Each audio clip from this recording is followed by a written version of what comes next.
Ne nous voilons pas la face, vous êtes nombreuses et nombreux désormais à connaître mes points de désaccord avec le président de Nîmes Métropole.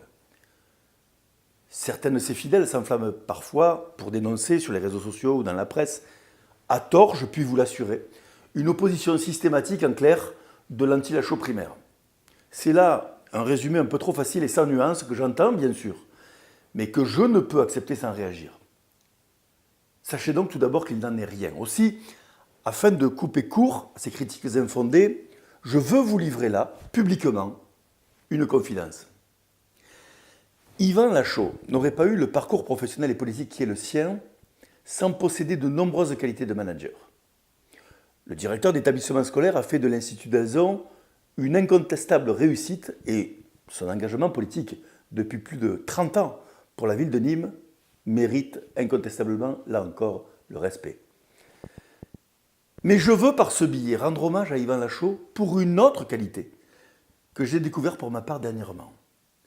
Il faut en effet lui reconnaître un grand panache, un panache que peu de ses collègues possèdent. À ce stade de mon propos, les proches d'Yvan Lachaud sont en train de se demander à quel moment la peau de banane sera glissée. Qu'ils se détendent et avancent sans crainte dans l'écoute de ce message, de peau de banane, il n'y aura pas. Mon propos est réellement sincère. Yvan Lachaud est en effet, à ce jour, le seul élu local à avoir déclaré sa candidature à la mairie de Nîmes.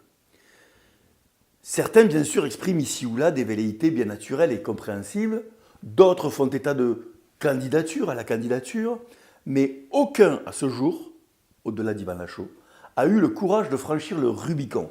En homme libre, Yvan Lachaud, lui, l'a fait. Il est le seul à l'avoir fait. Le seul aussi, du même coup, à s'être affranchi en Gaulois des fourches codines parisiennes. Car il faut bien reconnaître et admettre que parmi la concurrence qui anime l'échiquier politique local, toutes et tous attendent, avant de déclarer leurs intentions, tels de dévoués centurions de légion romaine, le petit doigt sur la couture du tailleur ou du pantalon, la couleur de la fumée adressée par les états-majors parisiens. Je vais probablement faire sourire certains d'entre vous, tant cela peut paraître étrange, mais le comportement d'un Yvan Lachaud aussi anticipé et déterminé me rappelle par certains aspects celui de Jean-Paul Fournier en 1995, qui déclara dans les colonnes de Midi Libre au lendemain de la défaite de Jean Bousquet, soit 6 ans avant son premier sacre, « Je suis candidat pour les élections municipales en 2001 ». Fin de citation, coupant ainsi très prématurément l'herbe sous le pied de ses concurrents droitiers de l'époque, Camille Lapierre, Franck Proust et un certain Yvan Lachaud. Voilà.